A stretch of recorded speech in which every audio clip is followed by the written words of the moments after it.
Buenos días, soy Franco y en cardio vamos a ver hoy el tema de las enfermedades del pericardio, que es un tema relativamente sencillo y de una importancia intermedia para el MIR. Vamos a encontrar una pregunta cada 2 años aproximadamente, en el que vamos a ver fundamentalmente la pericarditis aguda y la pericarditis constrictiva, que son las dos patologías que más preguntan de este tema. Vamos sin más dilación para empezar haciendo esta pregunta, que es una pregunta del test de consolidación, que es el test que vamos a utilizar para este tema.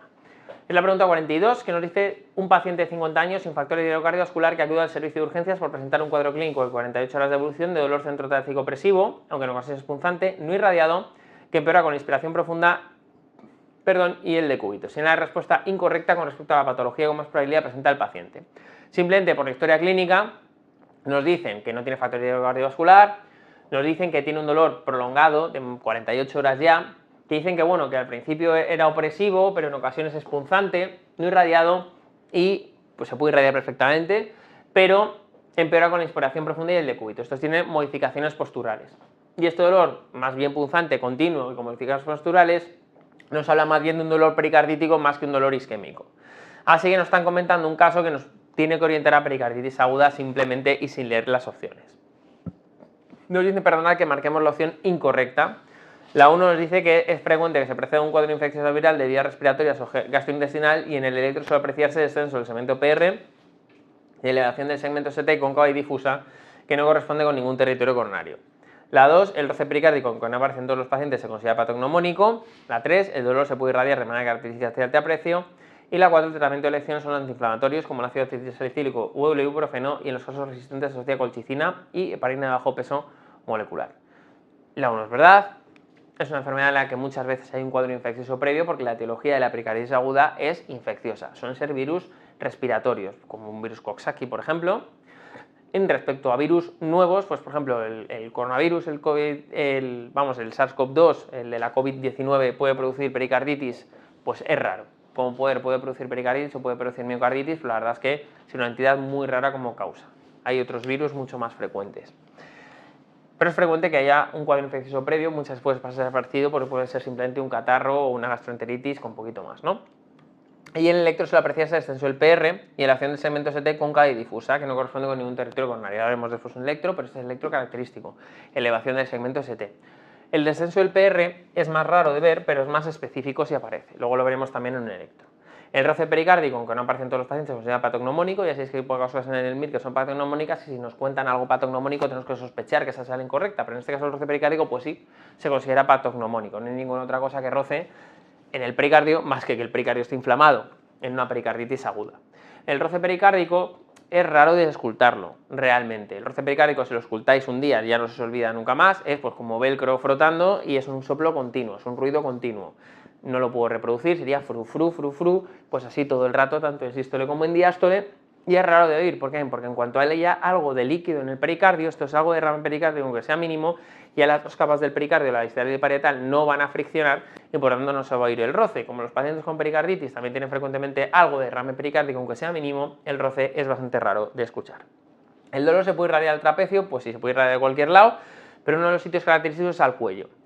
Los dolores isquémicos al cuello se suelen irradiar por delante, como si te ahogaran, y se suelen subir hacia la mandíbula, hacia la base de la mandíbula, por el cuello. Muchas veces los pacientes con un dolor isquémico, esto es con angina, dicen que aparte del dolor es como si les ahogara, como sensación de disnea, y simplemente por la opresión que les sube al cuello, ¿no? Y en cambio, para diferenciarlo, pues fijaos que la isquemia miocárdica es como si te ahogara y te matara, y en cambio en la pericarditis, que es algo benigno, es pues como si te subiera por aquí por detrás y te estuvieran dando un masajito aquí en el cuello, ¿no? Básicamente en los trapecios. Bueno. Y la opción falsa en este caso es la 4. El tratamiento de elección efectivamente son los antiinflamatorios como ácido salicílico o el ibuprofeno. En su caso resistente se asocia colchicina, se asocia en todos los casos. Y heparina de bajo peso molecular, mal. No hay que anticoagular a estos pacientes. Hombre, si el paciente tiene fibrilación auricular y necesita estar anticoagulado, pues sí.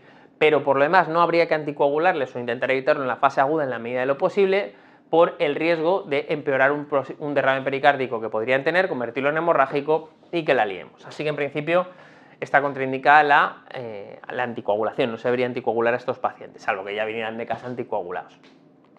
Muy bien, pues nada, vamos a hablar un poquito de la pericarditis aguda. Muchas de las cosas ya las hemos dicho, pero vamos a resumirla en esta diapo explicando cuándo diagnosticar una pericarditis aguda. Básicamente el paciente tiene que tener 2 de estas 4 cosas que serían los criterios diagnósticos. En primer lugar, el dolor. El dolor tiene que tener características típicas de pericarditis para ser diagnóstico. Tienes que ser un dolor pericardítico, que son dolores de tipo pinchazo, sobre todo centrotorácicos de tipo pinchazo, no se localiza tampoco demasiado bien porque es un dolor visceral, y típicamente con modificaciones posturales.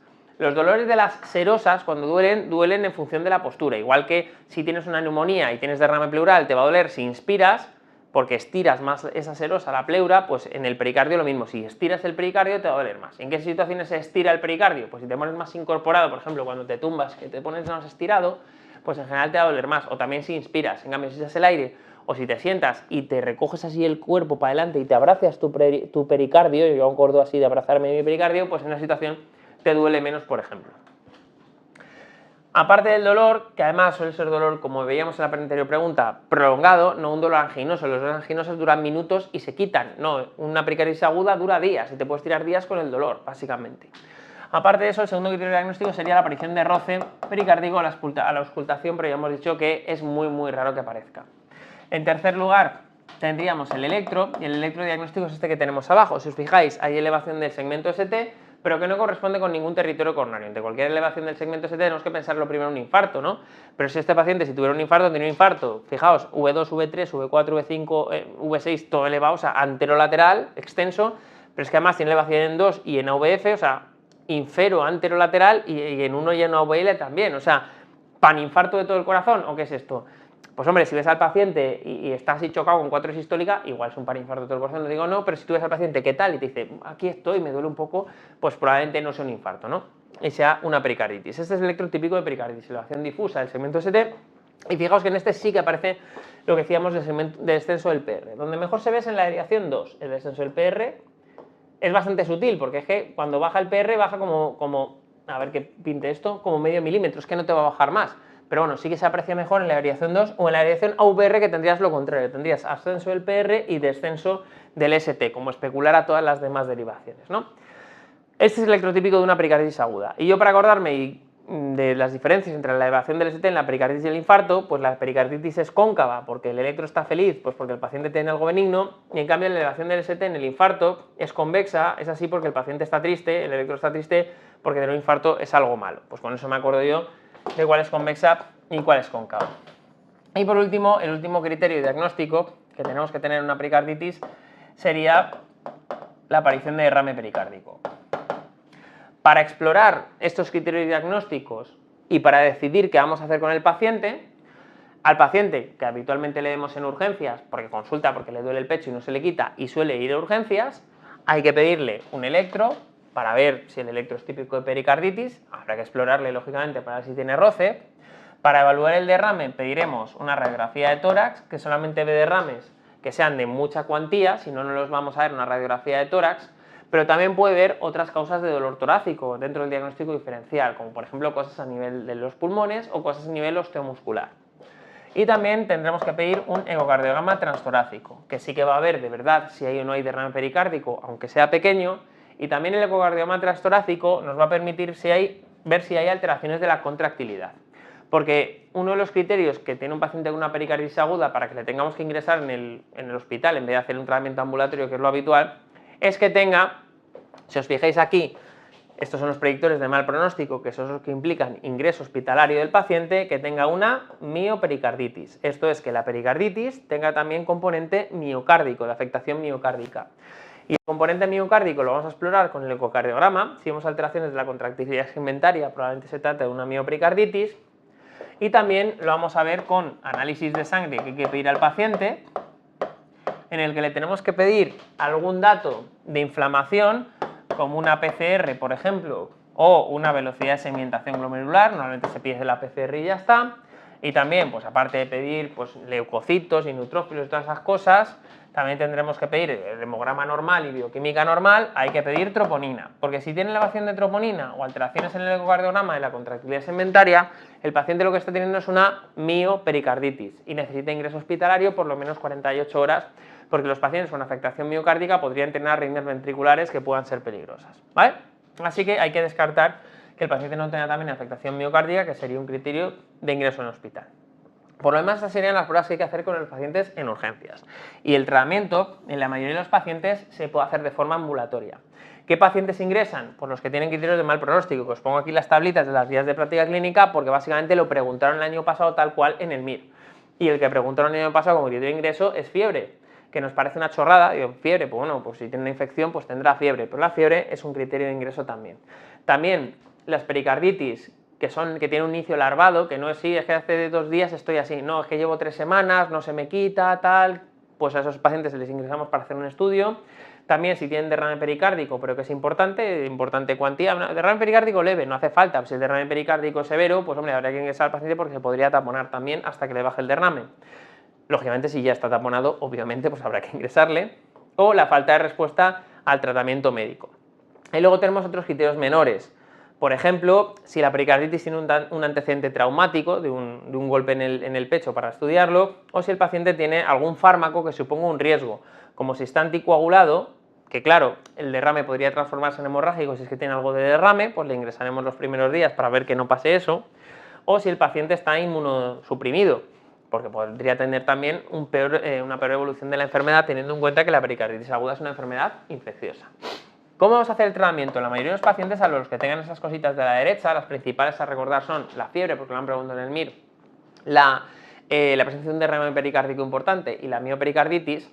Los que no tengan esas cosas, el tratamiento se puede hacer en ambulatorio perfectamente. El tratamiento va a ser con antiinflamatorios no esteroideos o ácido acetilsalicílico, que se incluye entre los antiinflamatorios no esteroideos, a dosis plena. Dosis plena es, por ejemplo, ibuprofeno 600 cada 8 o aspirina 1 gramo cada 8 horas. Entonces, 2 aspirinas gordas cada 8 horas. AINES durante un mínimo de 2 semanas. Ese es el mínimo tiempo que tiene que durar el tratamiento. El paciente normalmente va a responder y al día siguiente se va a encontrar bien. Pero hay que decirle que el tratamiento lo tiene que mantener durante por lo menos 2 semanas para evitar recurrencias. La pericarditis aguda es una enfermedad infecciosa, pero las recurrencias que son frecuentes, no mucho, pero son frecuentes, son ser autoinmunes, porque se genera autoinmunidad contra tu propio pericardio. Entonces está bien tener tu sistema inmune pues antiinflamado durante un tiempo para evitar las recurrencias por fenómenos de autoinmunidad, ¿vale? Así que AINES por lo menos 2 semanas a dosis plena y luego ya lo podremos desescalar. Una vez que el paciente ya está sus 2 semanas con AINES, normalmente se le habrá quitado el dolor. Si cuando ha pasado una semana sigue todavía con molestias, pues habrá que ingresarle para ver ponerle otro tipo de tratamiento inmunomodulador más avanzado o progresar con los AINES y ponerle otro tipo distinto de AINES, pero será el tratamiento ingresado. Pero normal es que se puede hacer ambulatorio.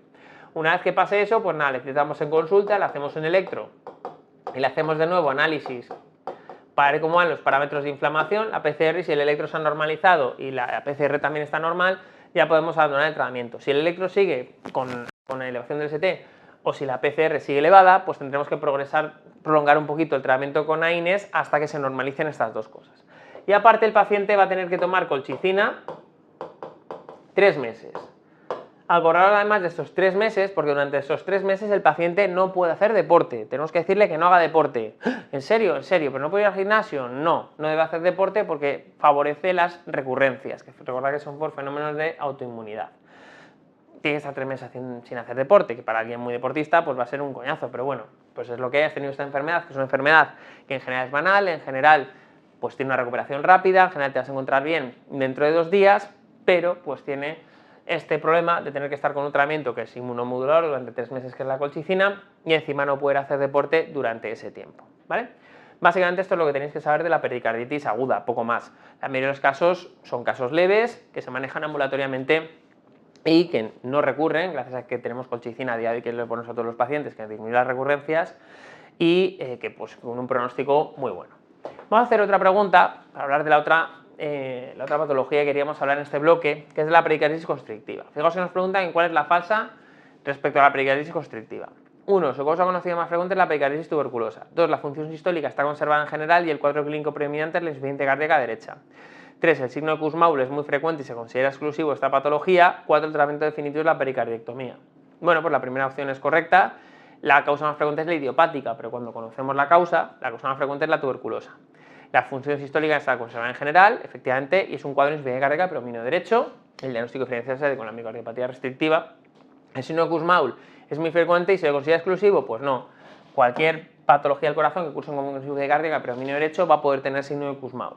Y por último, el tratamiento definitivo es la pericardiectomía, pues si por suerte la pericarditis constrictiva es una enfermedad de una parte del cuerpo, es el pericardio, que no es vital así que te puedo quitar el pericardio y que tú puedas seguir viviendo sin que te constriña tu corazón. Vamos a hablar de la pericarditis constrictiva y para eso vamos a hacer un diagnóstico diferencial, un esquemita de diagnóstico diferencial con la otra enfermedad con la que nos pone siempre en el MIR, que es la miocardiopatía restrictiva. Así vamos a poner aquí la pericarditis restrictiva y aquí la miocardiopatía restrictiva. Este esquema lo tenéis también en vuestro manual, pero yo voy a poner solamente las cosas más importantes. Respecto a la etiología, la primera parte del esquemita, ¿no? Lo primero que habría que decir, pues en los dos casos, y lo voy a poner de color azul cuando es igual y lo voy a poner en el centro, en los dos casos la causa más frecuente es la idiopática. En la miocardiopatía restrictiva de causa genética desconocida en general y la pericarditis constrictiva es idiopática porque normalmente no se sabe de dónde viene, pero se sobreentiende que viene de pericarditis agudas que se han quedado sin diagnosticar porque han pasado con un curso clínico poco expresivo y al final han desarrollado este fenotipo de constricción. Es extraordinariamente raro que una pericarditis aguda desarrolle o evolucione hacia un fenotipo de constricción. Es extraordinariamente raro, pero claro, como las pericarditis agudas son enfermedades muy frecuentes, al final se convierten en la causa más probable de tener una pericarditis constrictiva. ¿Realmente qué es una pericarditis constrictiva? Pues básicamente es una situación fenotípica. Si tenemos aquí el pericardio parietal y por dentro el pericardio visceral, en una situación por la cual, por una inflamación continuada del pericardio, que no se soluciona, el pericardio se va engrosando, tanto el visceral como el parietal, se van engrosando, se va engrosando, se va engrosando, como está todo inflamado, se van pegando entre sí, se van generando puentes de colágeno entre el pericardio visceral y el parietal, se va engrosando todo, se va engrosando todo, se oblitera el hueco que hay entre el pericardio visceral y el parietal se quedan pegaditos, se siguen engrosando y se convierten al final en una coraza fibrosa que contiene al corazón, al miocardio, dentro de sí misma, evitando la correcta relajación del corazón. La contracción del corazón está preservada, para adentro se puede contraer perfectamente el corazón, pero lo que no puede hacerse bien es relajarse.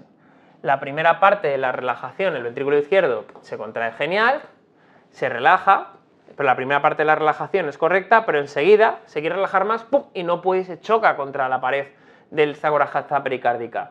Sigue bajando sangre desde la aurícula al ventrículo y es que enseguida suben las presiones y ya no cabe más sangre, porque enseguida se restringe el llenado y luego vendría la siguiente sístole. Tenemos un problema al llenado. La primera parte del llenado, los primeros milisegundos están mantenidos, pero enseguida pues no se puede relajar más el corazón, aumentan las presiones y ya no se puede llenar más. Y tenemos esta morfología en la diástole ventricular que se llama en raíz cuadrada o en deep plateau de las presiones que hay en el ventrículo izquierdo o en el ventrículo derecho, porque es una enfermedad biventricular en estos pacientes.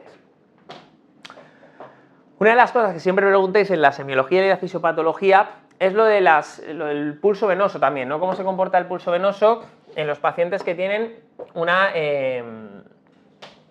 pericarditis constrictiva?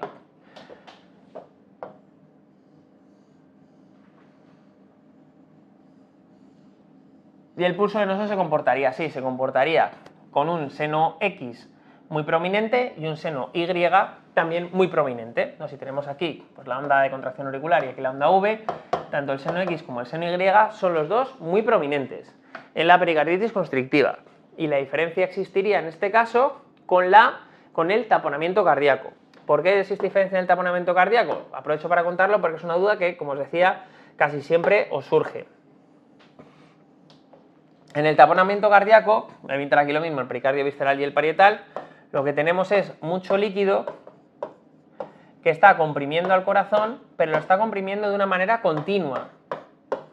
No es una constricción o no es una compresión estática. En la pericarditis constrictiva el pericardio está en su sitio y el corazón se contrae y luego se relaja hasta donde está el pericardio. En cambio, en un taponamiento, como hay líquido a presión, contrae al corazón en todas las fases de la diástole, tanto al principio como en el medio como al final.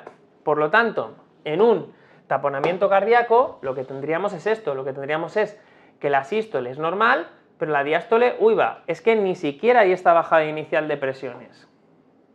Ni siquiera. las presiones en el ventrículo, en la diástole, siempre están muy elevadas. No hay este dip inicial, solo habría el plató, entre comillas. Así que el pulso venoso se comportaría de una manera análoga con un seno Y muy reducido.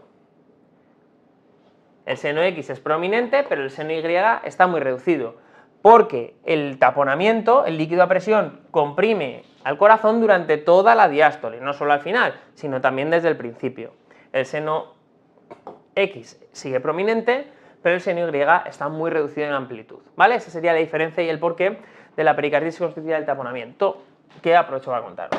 Bueno, en cuanto a las causas de la pericarditis constrictiva, suele ser idiopática, pericarditis agudas que se han quedado sin tratar, la inflamación ha persistido, se ha cronificado y al final genera ese fenotipo que hemos visto. Pero cuando tenemos causa, pues la causa más frecuente de la pericarditis constrictiva es la tuberculosa, porque la pericarditis tuberculosa es muy rara que una tuberculosis haya pericarditis, pero si la hay, esa pericarditis tiende mucho al fenotipo de constricción, es muy tendente a la inflamación crónica y a que aparezca al final ese fenotipo. En la miocardiopatía restrictiva, respecto a otras causas, pues nos tenemos que acordar de las causas infiltrativas, ¿no? La amiloidosis, la hemocromatosis, Churg-Strauss. Respecto a la clínica, aquí sí que prácticamente no hay diferencias. Insuficiencia cardíaca de predominio derecho, signo de Kussmaul, pulso paradójico, todas esas cosas que hemos dicho para la miocardiopatía restrictiva, que también valen para la pericarditis constrictiva o para cualquier cosa con insuficiencia cardíaca de predominio derecho. Recordemos lo que es el signo de Kussmaul, que es la no bajada de la presión venosa yugular con la inspiración. Con la inspiración debería bajar y que no baje o incluso que suba de manera paradójica. ¿Y el pulso paradójico qué es? Pues no es algo paradójico, sino es algo fisiológico. Es una exacerbación más bien de un fenómeno fisiológico, que es que durante la inspiración, como aumenta el llenado de las cavidades derechas, pero no de las izquierdas, baja un poquito la presión arterial sistólica, pero baja menos de 10 milímetros de mercurio. Si la presión arterial sistólica baja más de 10 milímetros de mercurio con la inspiración, eso se llama pulso paradójico, que sería común a las dos entidades. ¿Qué cosas de la clínica o de la exploración nos pueden servir un poco para identificarlas? Pues la única cosa que nos puede servir, que lo voy a poner en verde porque sí que sería un dato diferencial, sería que en la pericarditis constrictiva nos pueden poner que no palpo el ápex. Casi nunca se palpa el ápex en cardiología, salvo en dos situaciones: en la miocardiopatía dilatada, que nos dicen que el ápex está desplazado hacia la izquierda, y en la pericarditis constrictiva nos dicen que por mucho que quiero no lo palpo. ¿Por qué? Porque como hay una coraza de pericardio que evita que el ápex al latir, pues tú lo notes en la mano, que está por fuera de esa coraza de pericardio, pues puedes no palpar el latido de la punta. Pero vamos, sería algo infrecuente. Respecto al diagnóstico diferencial, ¿cómo lo vamos a hacer? Pues con técnicas de imagen, que es lo que nos va a permitir el diagnóstico. En los pacientes que tengan estas características de insuficiencia cardíaca de predominio derecho, habría que pedirles, como técnicas, pues un electrocardiograma, por ejemplo, pero es que en el electrocardiograma tampoco vamos a ver grandes diferencias. Antes de la imagen, voy a poner aquí el electro, pero bueno, es que va a ser simplemente bajos voltajes en los dos casos, tampoco hay mucha cosa. En la miocardiopatía restrictiva, porque el miocardio es sustituido por colágeno, y en la pericarditis constrictiva, porque hay una coraza de colágeno que actúa de aislante eléctrico, ¿no? Hay que pedir un electro, lo vamos a ver así en general en los dos casos, y el diagnóstico diferencial lo haremos con las técnicas de imagen.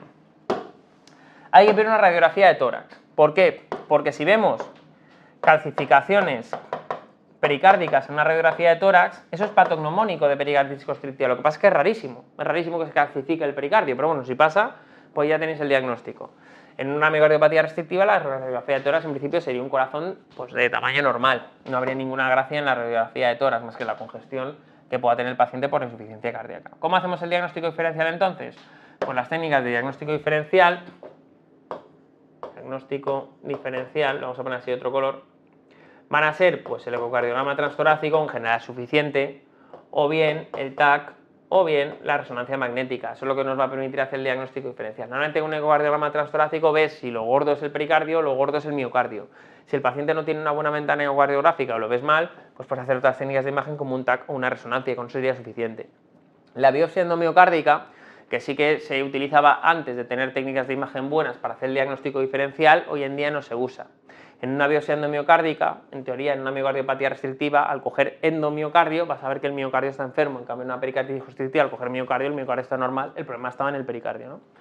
Pero vamos, a día de hoy el diagnóstico diferencial se hace con técnicas de imagen. Y por último, el tratamiento, que aquí sí que hay una diferencia abismal. La pericarditis constrictiva es una entidad que puede ser muy sintomática, pero que tiene un tratamiento que es definitivo, que es la pericardiectomía.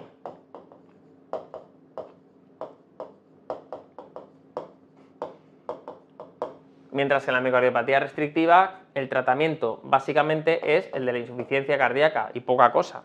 Poco le podemos ofrecer al paciente, tiene mal pronóstico. Primero, en la fase FEBI normal, pues de la FEBI preservada, estos te hacías para la congestión y poco más.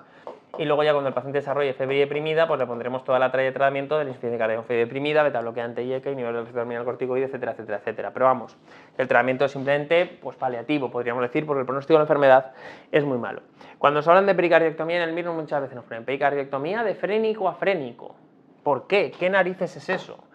Pues porque si tú eres cirujano y abres el tórax de una persona, aquí está la parte de arriba del esternón, y aquí está la parte de abajo, y esta es la parte del tórax que has abierto, y esto es tu campo quirúrgico, y vas a operar, pues lo que ves aquí básicamente es un pulmón por aquí, otro pulmón por aquí, el corazón en el medio, y lo que tienes es que por aquí va el nervio frénico derecho y por aquí el nervio frénico izquierdo. Pues ¿por dónde operas? ¿Qué trozo de pericardio quitas? Pues el que tienes a tu vista, que es la parte anterior del pericardio. No vas a quitar la parte posterior y darle toda la vuelta al corazón. Simplemente con quitar un trozo de pericardio suele ser suficiente. Así que quitas este trocito de aquí. Y con quitar este trozo de pericardio ya es suficiente para que el corazón pueda relajarse hacia adelante, por lo menos, ¿vale? No hace falta quitar todo el pericardio. ¿Y por qué entre los nervios frénicos? Pues hombre, para no cortar un nervio frénico y que el paciente se quede con parálisis frénica. Es bastante lógico, pues los respetas los nervios frénicos y entre medias es donde haces tú la pericardiectomía. La cirugía parece una chorrada, nada, quitas el pericardio y ya está. Pero tened en cuenta que el pericardio está pegado al miocardio en estos pacientes. No hay una cavidad virtual dentro. Tú vas quitando ahí hasta que veas que eso que estás quitando parece que sea músculo y es cuando paras de quitar. Pero vamos, una cirugía que sangra bastante, es bastante cruenta, tiene riesgo de complicaciones y también las personas que la hacen tienen que tener bastante experiencia para evitar precisamente esas complicaciones. Puede ser una cirugía que parece una chorrada, pero que se puede complicar, salvo que la haga gente que tenga mucha experiencia. Y nada más, hasta aquí este tema, que como veis es un tema cortito, simplemente queríamos repasar la pericarditis aguda y la pericarditis constrictiva, que son las dos cosas que más preguntan este tema.